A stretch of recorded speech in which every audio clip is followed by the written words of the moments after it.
In front of me is FreeYond M6, and today I would like to show you how you can switch on or off auto rotation.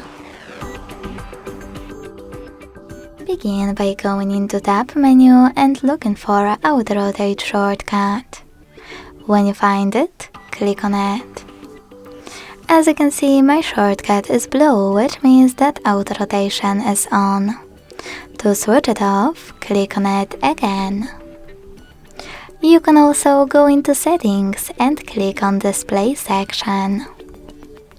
Then scroll all the way down and use this switcher next to auto rotate screen to manage it. Thanks so much for watching. If you enjoyed this video, leave a like, comment and subscribe. Bye!